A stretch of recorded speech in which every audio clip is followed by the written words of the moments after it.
Welcome to my YouTube channel. I am Mokgadi and the platform is the Red Table with Mokgadi. The Red Table is a platform where we share the Word of God for your understanding, and we also hold the men of God liable. And today, I'm super excited. I'm here again with the prayer coach to do a part 2 of the show. And prayer coach, you're welcome. We bless God. I'm happy to be here again. I'm excited, and thank you so much for having me. Thank you for the great work. Thank you for reaching out to the nations through this media platform. I'm excited, and I believe that even today God is going to use us. People are going to be encouraged. People are going to be charged, motivated, and inspired. Yeah, every time we come here, it's an opportunity, it's a privilege to share with the people of God. And wherever you are, make sure that your phone is charged, you have enough data. Yes. Invite family if possible. It's a Friday evening. Get some popcorn, get some coffee. It's a bit cold and chilly. Get ready, get set. Don't miss. All I'm asking is that be involved, participate, comment, like, share, invite family. Let's share, let's be blessed tonight. And may God bless you. Thank you so much. Today we're doing a part 2 of the journey of Apostle, aka the prayer coach. So if you haven't watched part 1, I would like to encourage you so much to go and start watching a part 1 of the broadcast, and so that you can understand as we continue with the part 2, because the last time we've laid a foundation, big beautiful foundation. Please go and watch so that you are able to connect with the part 2. And thank you so much for liking, for subscribing, and for those who send me questions, thank you so much. He said he's going to answer all questions. When you meant all, did you mean all, everything? Everything, as long as someone can ask the question, I will answer. That's nice. I think today I'm more nervous for you. Hey. Okay. I'm excited. And nervous. Yes. I think I'm more nervous for you. I would like to also give a disclaimer before we begin this show, right? To say that on part 2, we're going to talk about his personal journey after Apostle, meaning we're taking it from the 4th of February 2018. We're not going to talk about anything else, his personal journey, how he experienced everything, the turbulence around that time.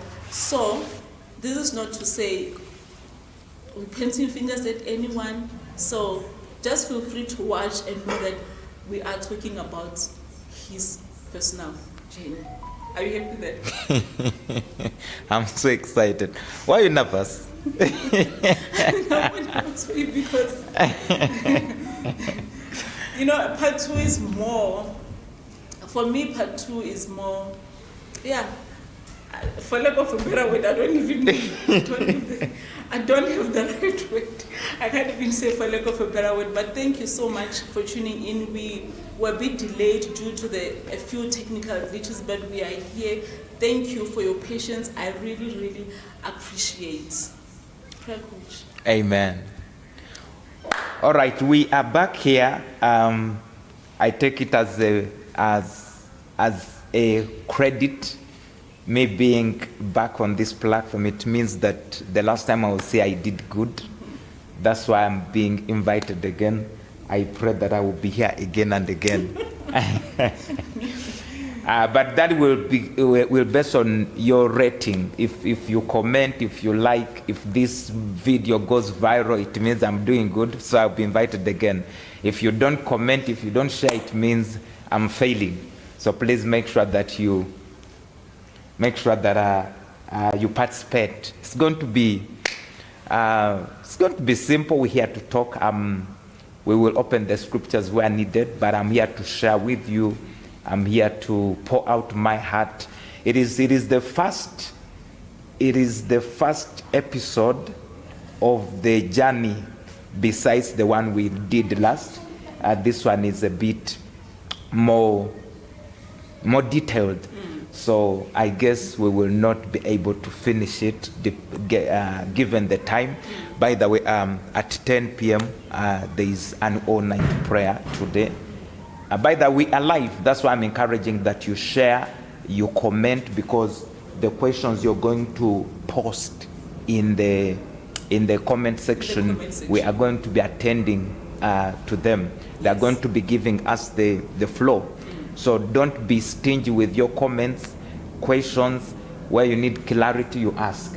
Yes. So when you are not asking questions, it means the program is going to be short, because we guess that all the questions would have been answered. But if you want us to continue, we have 45 minutes with you here, but it will depend on how interactive you are. So this episode is going to depend on the questions that you're going to ask. We will be sharing my journey as well, and I believe that God will use this episode to encourage us, to touch us, and also to clear some air somehow in the name of Jesus. So the last time I was here, I had promised that we are starting from the 4th of February 2018. Actually, let us start from the 1st of February. Okay. 2018. First, the second, and the third is push. The push of love. Yes. What a strange push. Wow. Yeah, it was the push of love. Yes. And where were you? I was in Florida. Yeah. I was based in Florida.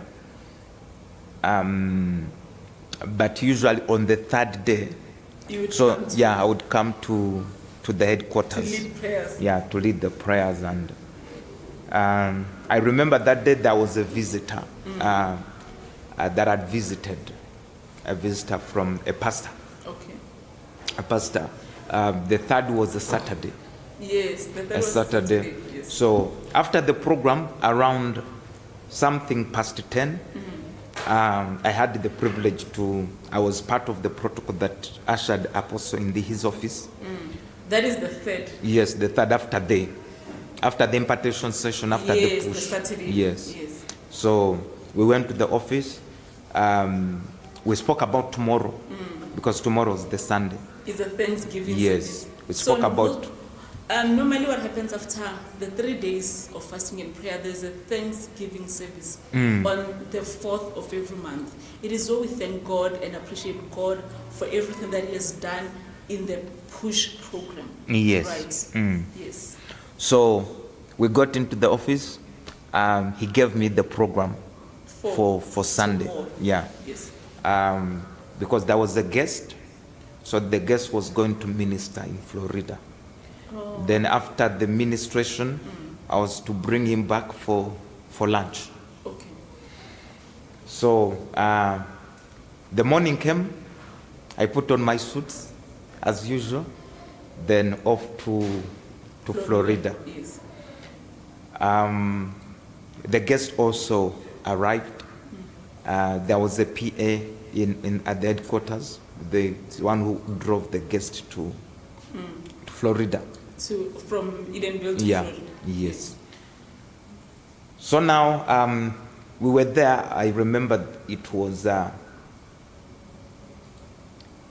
during worship when I'm ready to go and introduce the guest. The man of God. I had my microphone ready, and the worship was going on. Then I start sensing a commotion behind. And someone came and tapped me, told me, Dude is calling. I know you've refused me to mention names. Do you do the famous, I know Dude is watching.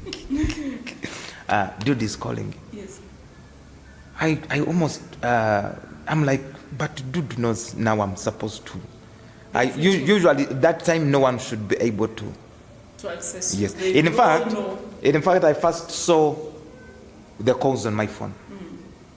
So calls I saw. But I'm like, these people know that, the people that are calling me know that I'm in the service. So I did not attend to the call. wanting to go and introduce the guest. Was that the first service or the second service? It was usually one service in Florida. Okay. Yeah. Usually, it used to be after the first service in Edenville. Apostle would get in the car, drive to. Yes, to. Yeah, but because there was a guest, the other Who side. was going to preach. Yes, he went to the office.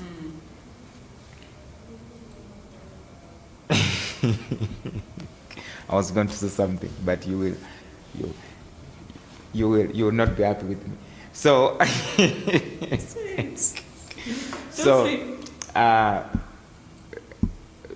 still they insisted. Then I saw Dudu in the behind it, and he was insisting that I go. Then when I finally went behind it, they told me Apostle has been shot. That's when I think my system froze. Yeah. I almost fainted, and the guys there held me a bit. Then Who told you? Dudu. Yeah, that Apostle has been shot. Couldn't believe it. But then I got into the car, trying to find the way to Edenville. By the way, is the sound okay? Guys that are watching us in the comment section, talk to us. Is Yes, the sound okay? The sound is good. Have you shared the broadcast? Have you liked it? Are you commenting? Make sure that you are engaged and participating. So we get into the car. Dudu was driving. We drove like mad people up until Edenville. You're going to church? Church, yes. Church found a commotion there. People and no one knows what is happening. But the service was going. Other people were in there. It was a lot of confusion. I entered the church, nothing much. I rushed to the office, nothing was there. Was told the apostle has been rushed to the hospital. We go in the car, we rushed to the hospital. Was there just so at that time I had called home. I was in the car. I called mommy. I told her that your son has been shot, but at the moment I'm going to find out what is happening. So when at that time calls were coming from everywhere, what. So I even put aside the phone because it was too much. I also called my wife. I think that day my wife was working. They were at work. Yeah. So I also called her. No one could believe it. So when I reached the hospital, just a few minutes, the doctor came and pronounced him dead.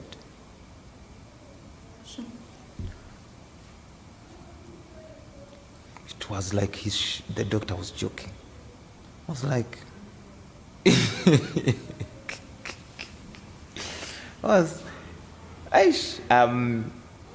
I went in, I found when the doctors were removing the machines, disconnecting the machines that way.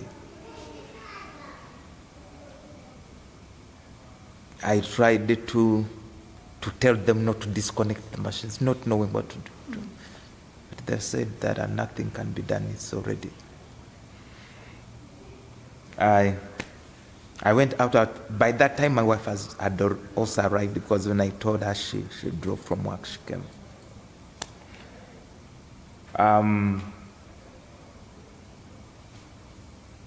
I froze. It was a situation that it was dark. Those were dark days, and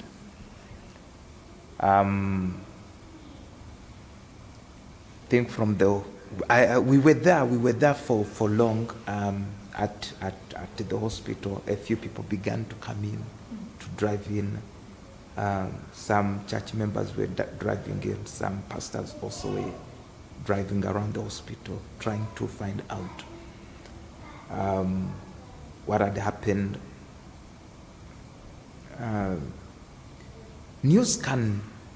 I don't know how news broke, because now it was all over social media. I was like, but it was so news from all over the world, phones, messages coming in. But I was not even able to answer the calls and to cut the long story short, that day passed when I was around the Edenville hospital. My wife encouraged me. We left. We went to the house. Then I gathered strength to tell people home that it's gone, because by that time they were calling, because I last told them that he has been shot, but they didn't know so, and I was also scared to tell them that. To break the news. To break the news. But finally I did it. I told Mommy. And how did she receive the news?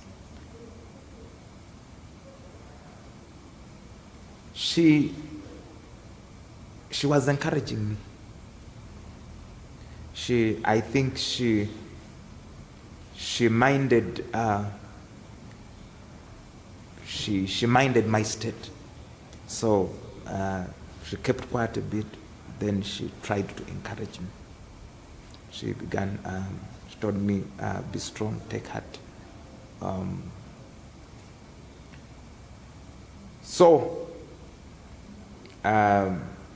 Then when I broke those news, also Dad called me, encouraging me.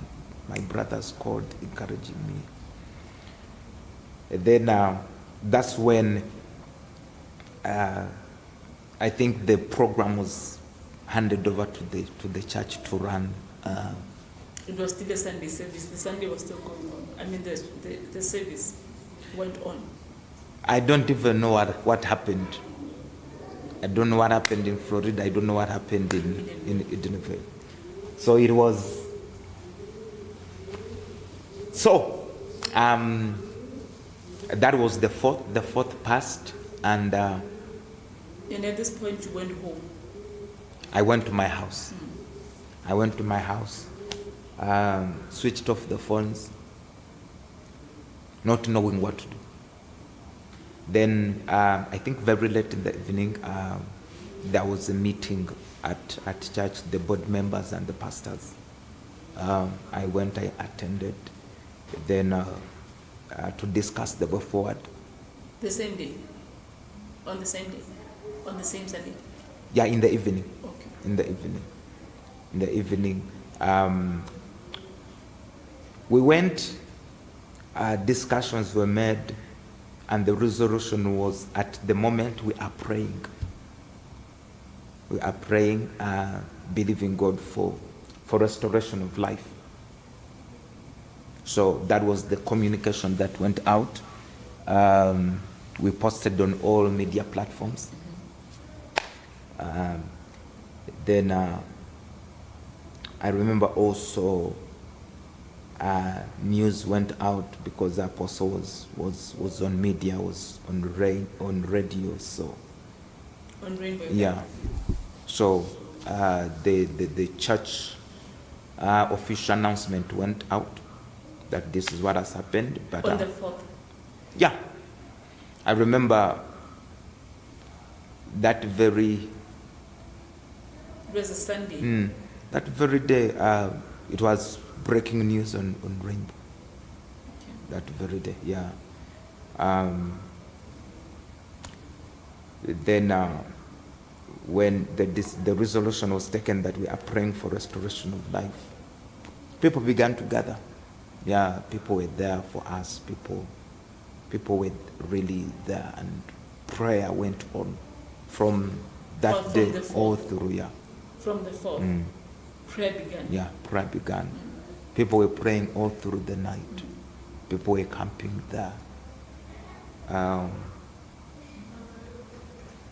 my side, I don't know if I even prayed because it was a bit heavy.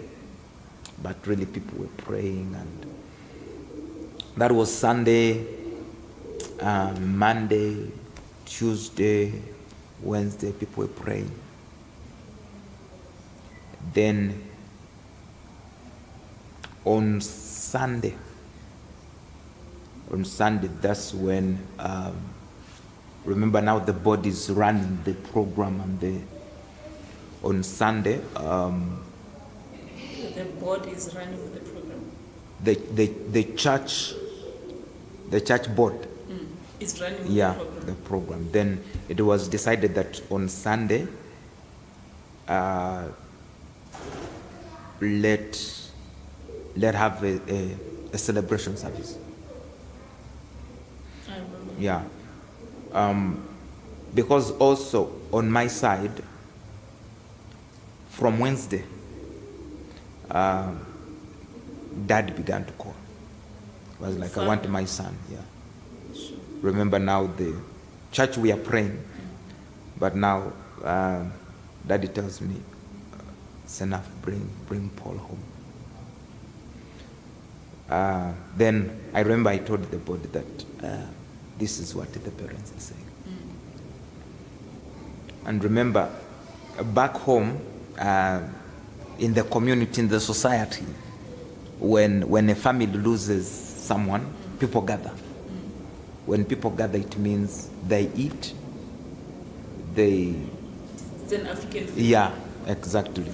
So keeping people for the entire week, feeding them, it becomes also expensive and costly. And also at the other side, they needed to know what is happening. Some people, you can't just tell them we are praying. So I began receiving calls, Daddy telling me, no, arrange, bring my son. On Thursday, are you guys failing? Should I come myself and get my son? Is that what you said? Yeah. Then I knew that, okay, he's serious. So now, the church is praying for restoration of life. We are believing God that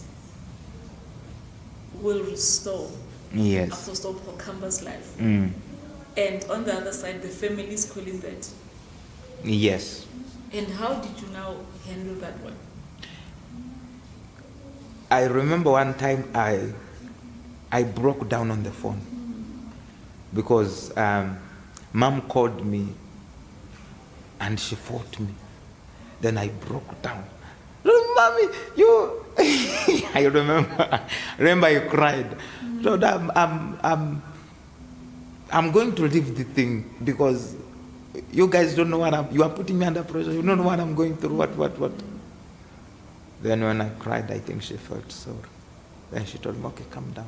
I'm sorry I used that tone. But she's also frustrated on the other side. Yeah. Since Sunday, you had broken the news to them, and nothing is moving on their moving. side. Yeah.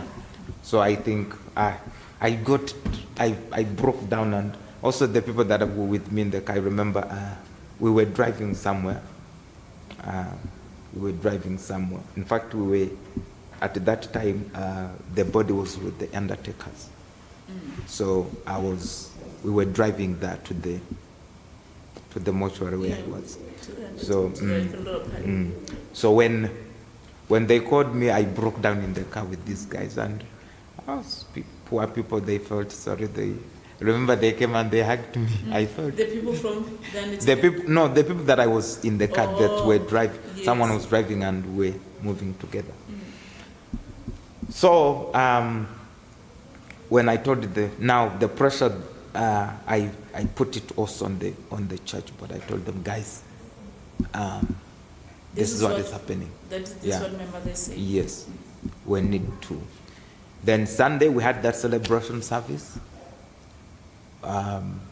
They brought the body at church. I don't even know, but at that time I was not even reasoning. I didn't know what was happening. On the day of the celebration of life, let's talk about the celebration of life. I saw you. I was posted to go and usher on the side of the pastors only, to say, usher men of God inside the auditorium, right? And there was a specific entrance that was used only for pastors. And before everyone came, the body came in, and then it was on the red zone. It was on the red zone. We started praying there. I was there with the board, pastors, and you also there praying. But I don't even remember anything. I don't remember anything. I don't know that I even knew what I was praying, and it was a lot. It was too much. I'd never gone through such an experience. But that, you see, that confidence, that I think it's denial, thinking that this is a joke, this is not happening. You know, that those times when you feel like, but Paul is not gone. It's not true. It's not true. And I avoided to talk about it, to think about it. I avoided to look at the body. So you didn't get to see Apostle Kwakama? Especially in the casket. I last saw him in the mortuary. But when he was in that box, I didn't. If you don't mind me asking, how was his state when you saw him in the mortuary?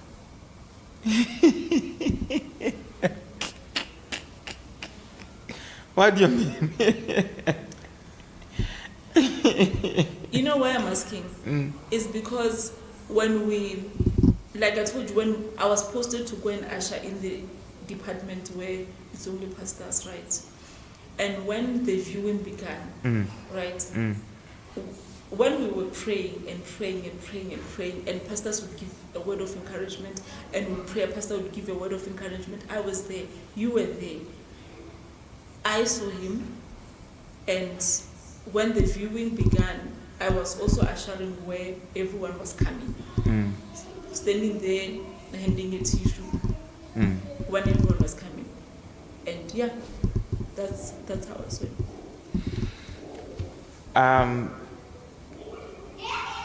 So like, what do you think, why were you avoiding to just...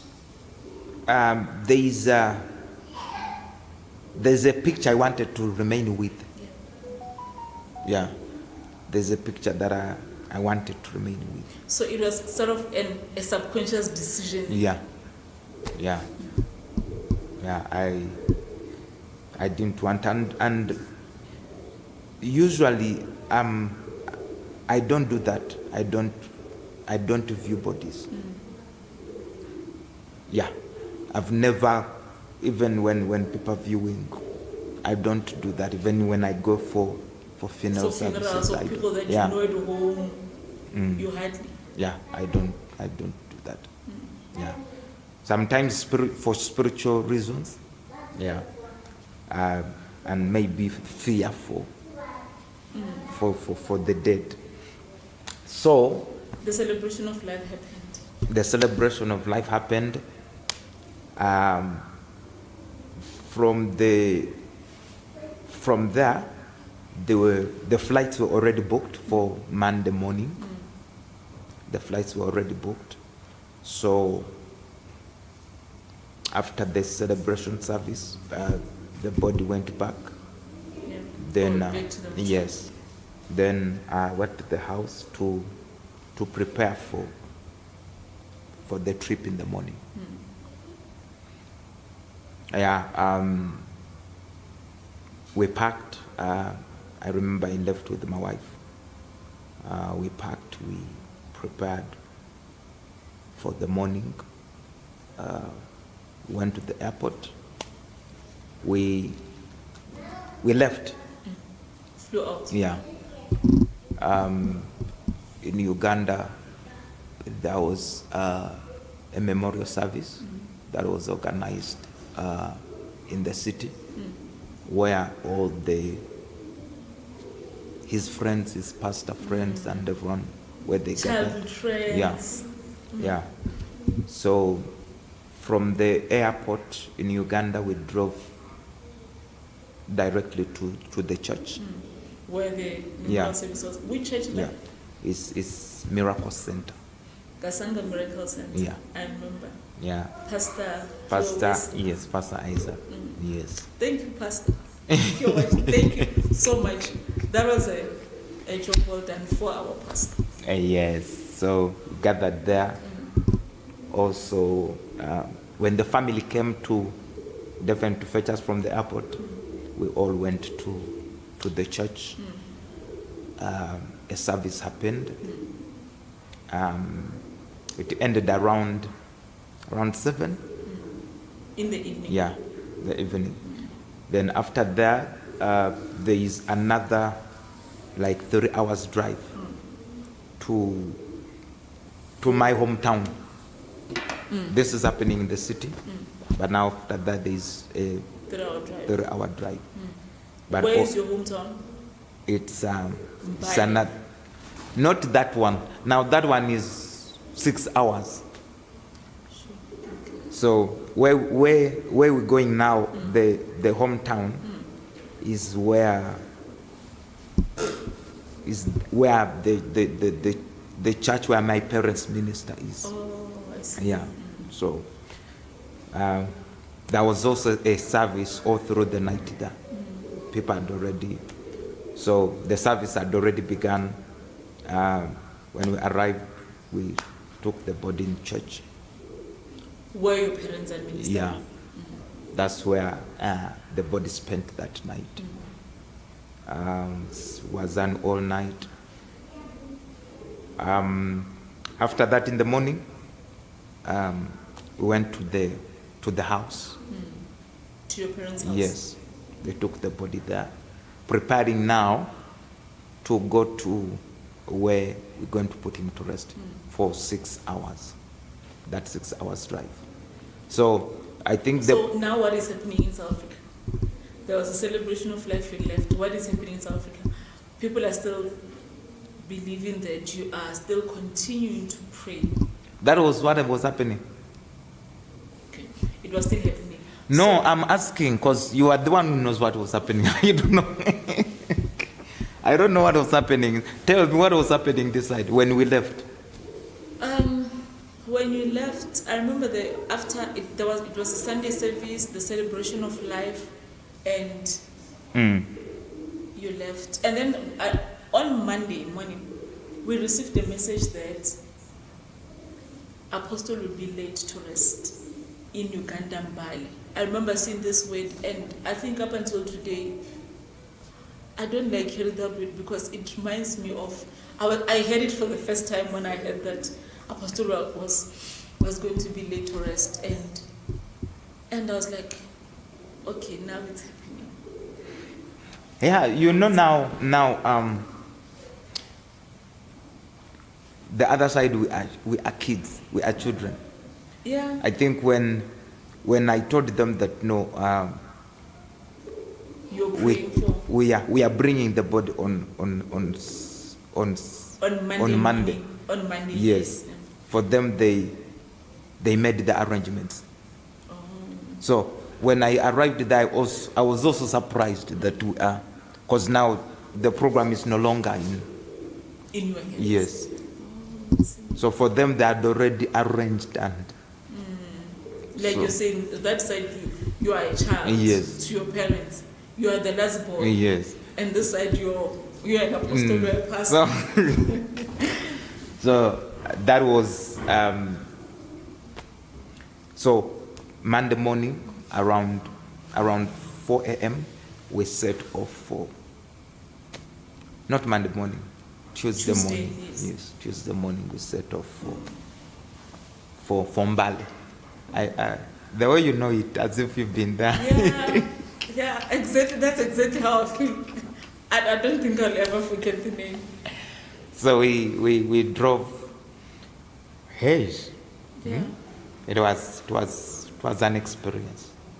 It was. That time I've spent a week without sleeping. I don't eat. I'm tired.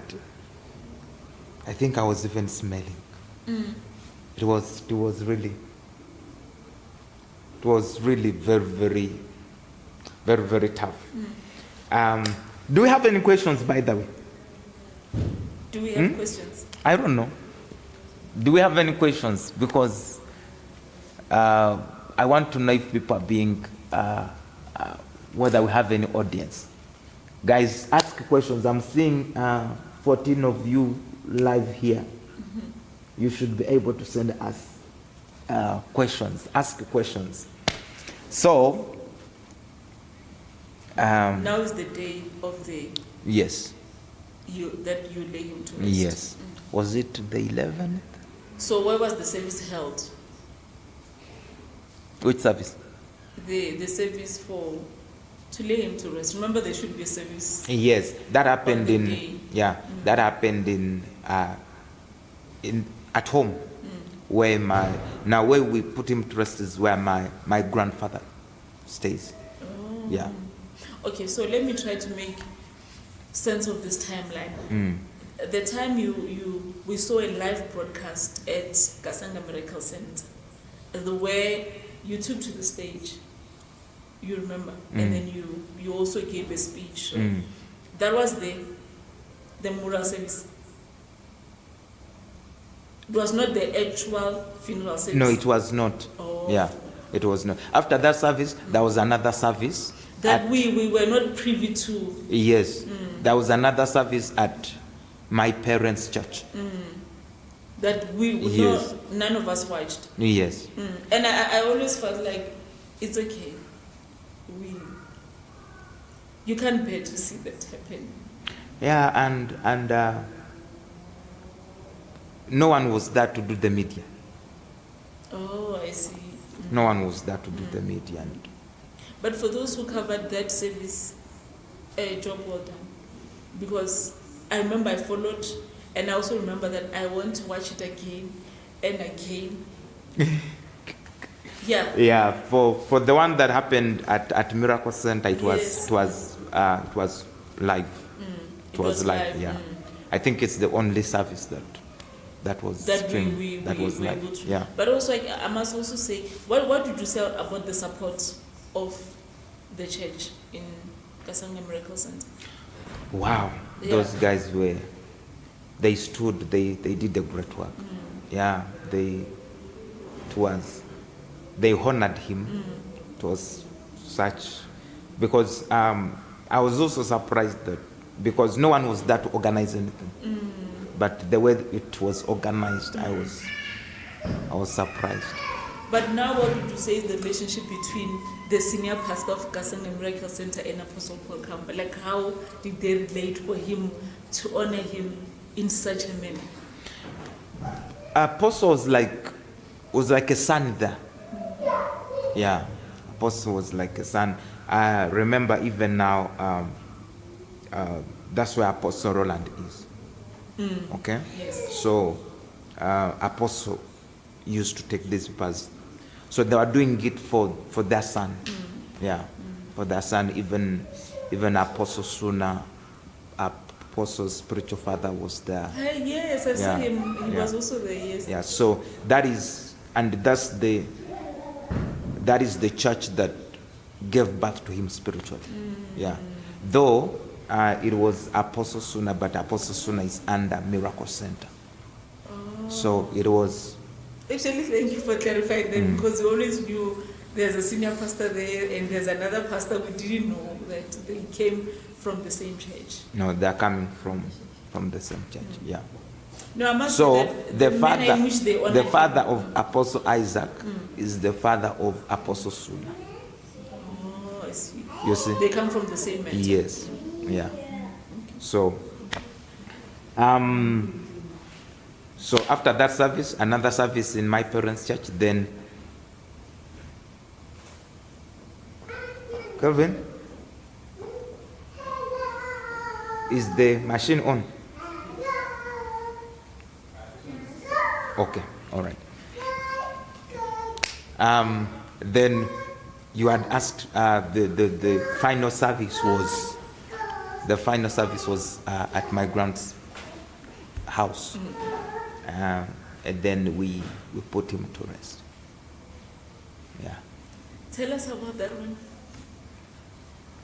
How was how was it? Like, I'm telling you, I'm glad we didn't get to watch it. I'm glad we didn't get to watch it, because from the date we had, I remember receiving a text when I was at work that let us pray for restoration of life, right? And I thought, yes. And I was driving back from between work and church, and I was like, yes, this is the direction that I know we should be taking, right? And then after that, we prayed for 3 days, and we continued to pray, and then we had meetings, and then after that, he left. The family left. And deep down in my heart, I still had that thing that, no. And I think I was just feeling exactly like you. No, this is not happening. We will hear that, no, Apostle is back. Let us continue. You understand? So, for me to even receive the letter that we will be laying him to rest in Mbale, I was like, Yeah. It broke your heart. sure. It broke your heart, yeah. I think those are the because when I returned, I remember there were very many people who wanted to be part. If yes, because now the program said, in fact, that's part of the things that made people so angry. The program said we are praying for restoration. And now a message goes, Apostle is going to be laid to rest. Very many people wanted to be there when they are putting him to rest. Understandably so. Understandably so. People would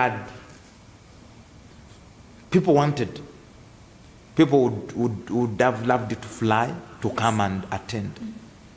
But now you are sending a message on the same day. Sure. Yeah, it was too soon. I think the events were Yes, too soon. exactly. Even if someone wanted, but now. So I think that hurt a lot of people. It's true. A lot of people. Because some people even wanted to protect that image. That now, for example, you understand people when people are home, but now no one from South Africa. True. It looks like, but where are these people? We hear that this man of God has a big church Yes. in South Africa. It's actually the fastest growing church in Johannesburg. Where are they? The fasting pastor. Where are these people? Where are they? What happened? So I think that hurt a lot of people. It did. That hurt a lot of people. But people should know, that's the explanation I've given, that when we arrived there, we didn't have any control of what happens next. What happened next? Yeah. I couldn't say, no, let's do it on Wednesday. Let's allow time for people to prepare and come. Actually, I want you to speak more on that. Look at that camera. Explain that. This is the part a lot of people struggled with for a long time. And Yes. I'm talking about it because people do talk, and people spoke about how soon things were. Like, we were told that we are praying on the other side, you are arranging. So even when I returned, that was the part of what people were not happy about. That we denied them an opportunity for closure. True. That opportunity was not there. An opportunity to put some flowers on there, it was not there. Yeah. People loved the apostle. very many people would afford a ticket to fly in and out to attend. But now, circumstances or not circumstances, but it looks like the program or the family denied them that opportunity. It's true. Yeah, and on part of the family, I want to apologize. I will use this platform There's the camera. using this platform to apologize to all that were hurt regarding on how things were handled that time. At that time, I think it was so overwhelming. It was so overwhelming at the same time. Yeah, so we put him to rest. We thank God to the people who were there too. Yeah, I remember also Apostle Suna came. Apostle Suna was everywhere. People from Miracle Center, they were everywhere. Thank you so much for everything. So I didn't go to the graveside. You didn't? Yeah. They told me to give a speech there on behalf of the family, definitely. Because I was the one definitely living with him at what. Yes. So I gave a speech there. Then when they... Do you remember what you said? I don't remember. So when the procession to go to the gravesite began, I think I remained back. What do you think were your reasons for not going?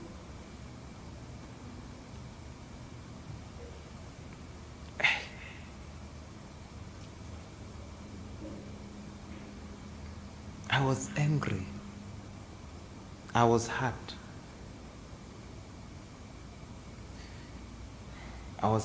And I think in the process I reached a time where I feel like this thing must end. I'm tired. Emotionally drained, physically tired, spiritually not understanding. I was angry with God. I was angry with people. So I think I was like, let this thing end. I'm tired. But then with time, how did that sit with you that you were not there? When he was laid to his final place of resting. How are you feeling around that? I'm okay. I'm happy that I didn't have to experience that. I was happy that I'm happy that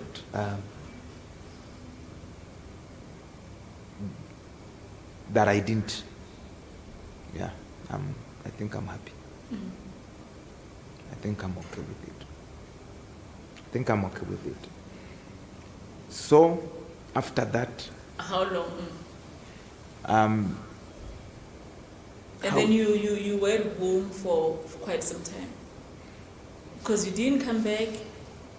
Understandably so, you couldn't just. There's one lady who came from South Africa.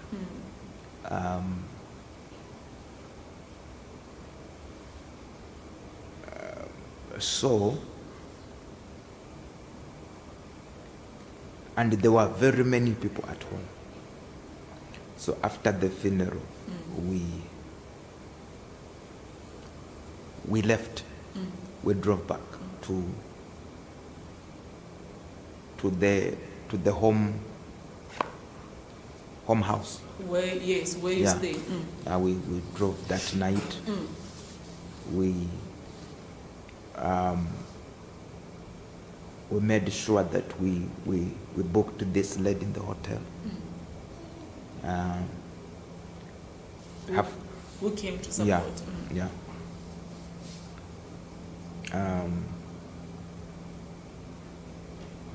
Her flight was in the morning. So in the morning we rushed her to the airport. To the airport, yeah. Then, so this lady was the only South African who was there. Thank you for representing us. That woman, I don't even know her, but thank you. Was she from DMCC? yeah. Thank you, we appreciate. But you refused me to mention it. So No, it's okay. It's okay. You can mention her name. What's her name?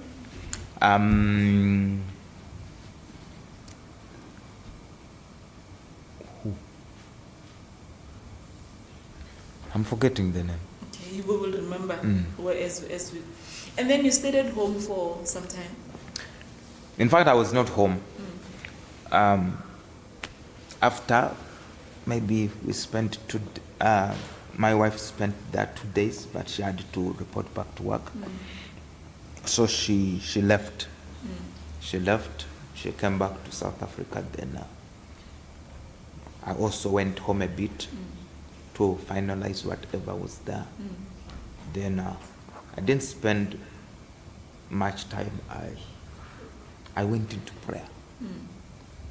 I felt I need to be alone. So you were alone? Where? In the mountain. I felt like I'd rather be alone. But wouldn't you? Okay, I would feel like you want the comfort of your parents. Your siblings are there. Your mother is there. Your father is there. Why not mourn with them?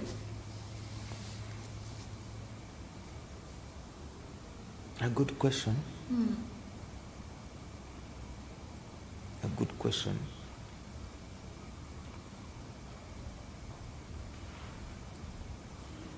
But I felt like I needed to understand a lot of things. Did you understand? Yeah. I had many questions for God. I needed a lot of clarity before I take any step. What was your understanding? Number one, my decision was not to come back. That was my decision. Decision number two. Decision number two.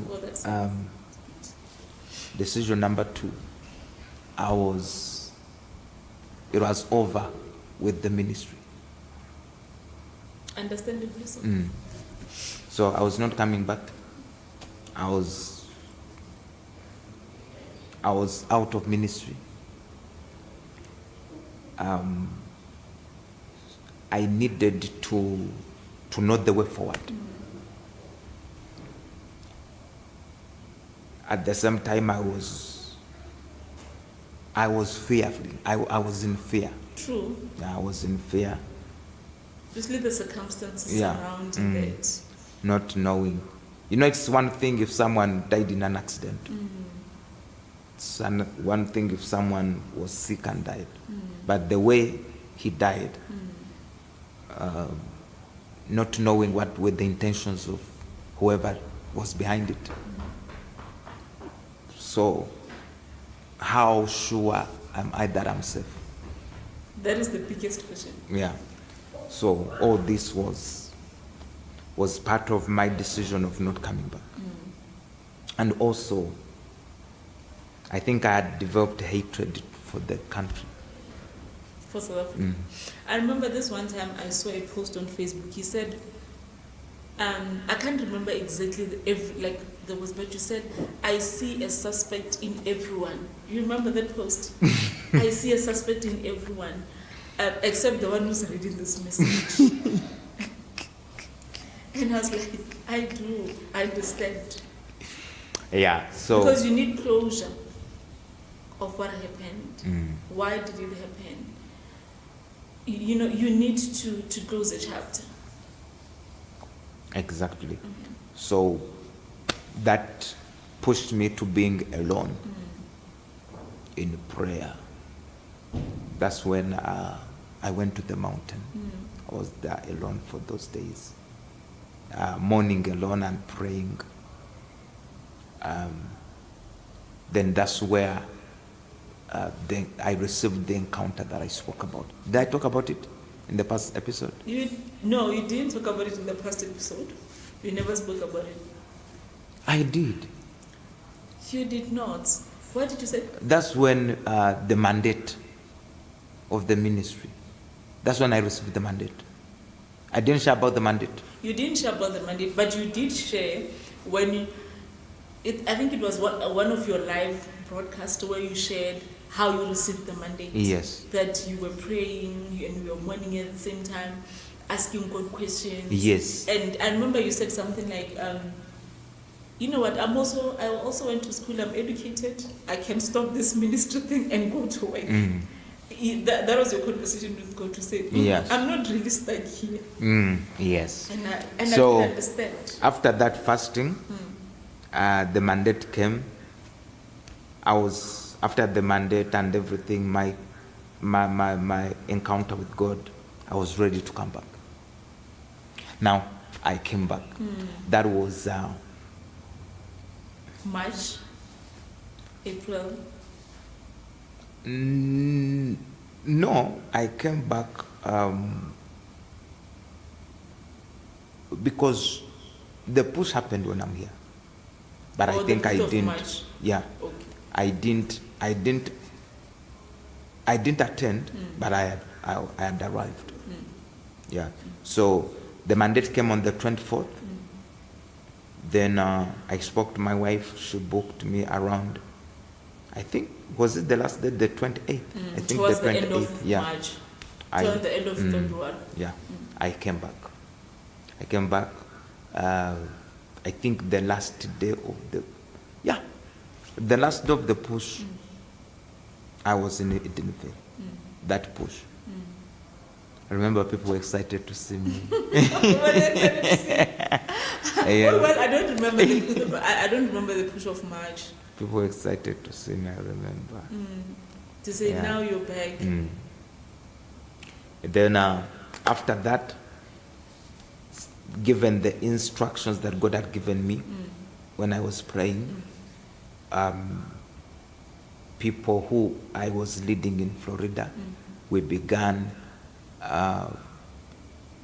It was an undercover prayer retreat. We did it for, was it 21 days, 40 days? But we went into prayer. We were gathering daily. We were praying. But at that time, like, how are you feeling? You're back in South Africa, that place that you hate so much, and now you're going back to that office. You're going back to that place where you were traumatized. Like, how do you know that the last time I stepped in Edinburgh on that altar was when I came that push of March. You never went back after Never. that? Why? Why is that? For some reason. This is a tell-on. He said it's a tell-on. We want to know. I never. Because also the other person said, why didn't you come back to DMCC? I think that is the other question that you also, we were kind of expecting you. I remember when we were doing the celebration of life, people said, you will come back and maybe you will lead the church. Well, God gave you other instructions. You had to follow and obey what God said. But people thought... So that was my last time I stepped there. And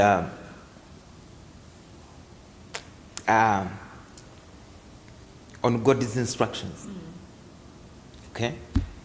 So we prayed. We went through that season. But I was fine because I told you that when I received that encounter with God, everything changed.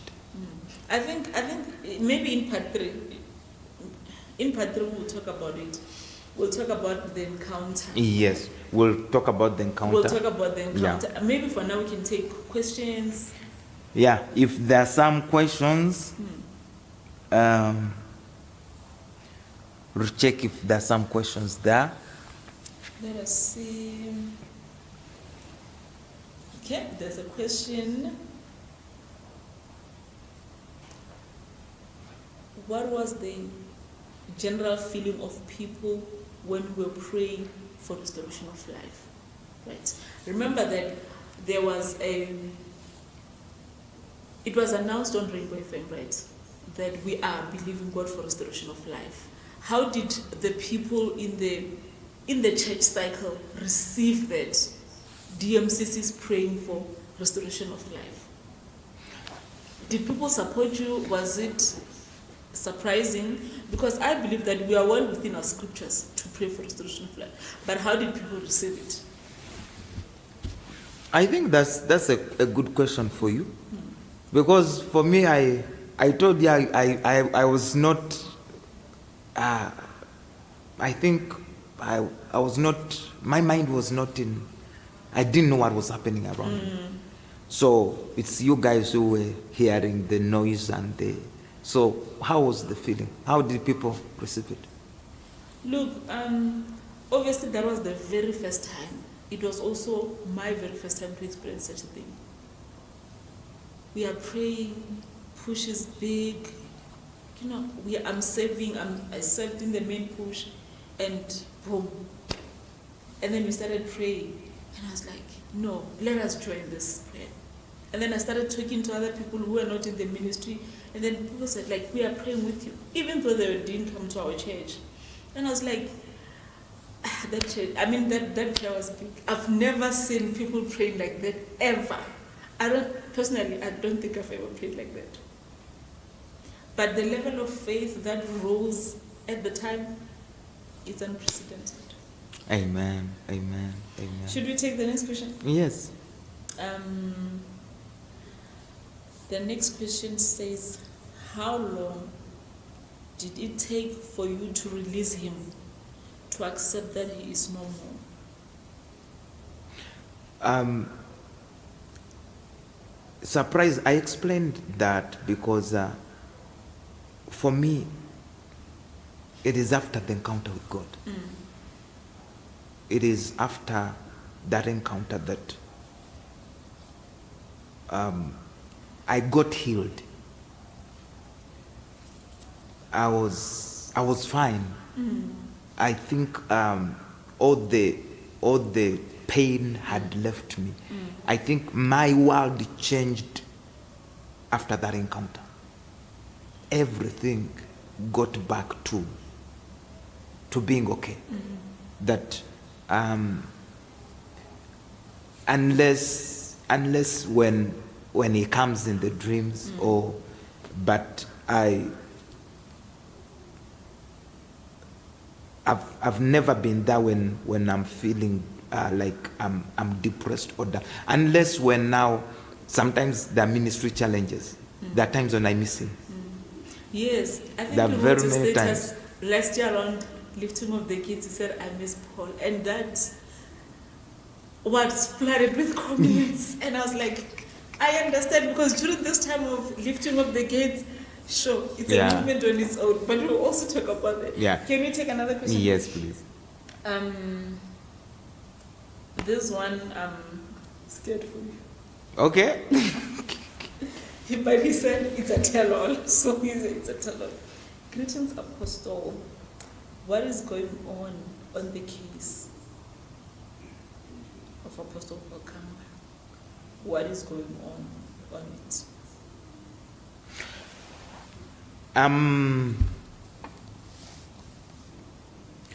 I don't know. The last time I was there, I was told that I'm not the one who must follow up. Yes. There was someone who was delegated to go and follow up on the case. Yes. So they denied you information. Exactly. I think was by that time also people at home were pushing. Daddy was pushing. Then I also tried. Then when I got such responses and feedbacks, I told people home that no, this is what I've been told. They told me, okay, let's leave it to God. Yeah. Should we take maybe the last question?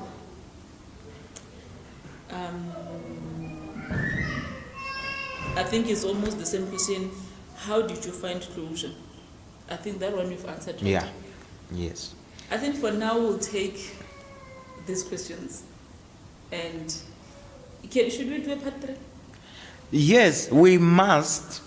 We must do Part 3. the part 3. Part 3, that will talk about your mandate, how you received the mandate, how you Yes. came back into South Africa, how now you started, what God has instructed you to do Yes. Part 3 will begin from. when you came to South Africa. I've dealt with that. Part 3 will begin from the. I'm just saying it because I will want to know exactly why we ended and where we're going to start from. We'll start from when, because these are the words that Apostle Roland told me. We'll begin from the phone call with Apostle Roland. Yes. When was the phone call? When you were still at home and when you came back? When I was still serving in DMCC. Oh. Yeah. I see. Ma'am, that is that phone call that like sparked my living.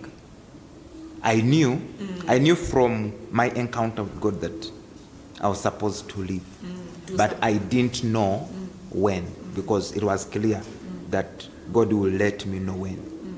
So I was there serving, but in me I knew. So even there was a meeting that happened, and the discussions were in part of the discussions were who's going to lead the ministry forward. We'll also talk about that. Yeah. We'll So also talk we about that will begin from. I want to start from how the process of me leaving DMCC began. Yeah, and how Because I left. we want to know, like, why did you leave Yeah. DMCC? Like, we were praying powerfully. You would come on the 3rd day, would pour your heart out, and boom, he's gone. But why? We enjoyed praying like that. That will be part 3. Yes. But thank you so much for sharing this story with me. Thank you for trusting my platform to share your story. I really, really appreciate it. I don't take that for granted. Yeah, so And emotional, so touching things. Sometimes they're hard to share, but It's true. It's true. From us, the Red Table, we are going to do a part 3. Please continue to send us questions, whatever that you want to know. Today we took whatever we can take. There's still more questions, especially those people who send me questions via WhatsApp. We're still going to attend to those questions. So thank you so much for watching this broadcast. Thank you so much, men of God. Thank you for everyone who's watched, who's You need to use this subscribed, camera. who shared, and I so much appreciate you. From me and the Red Table, it's a wrap, and God bless.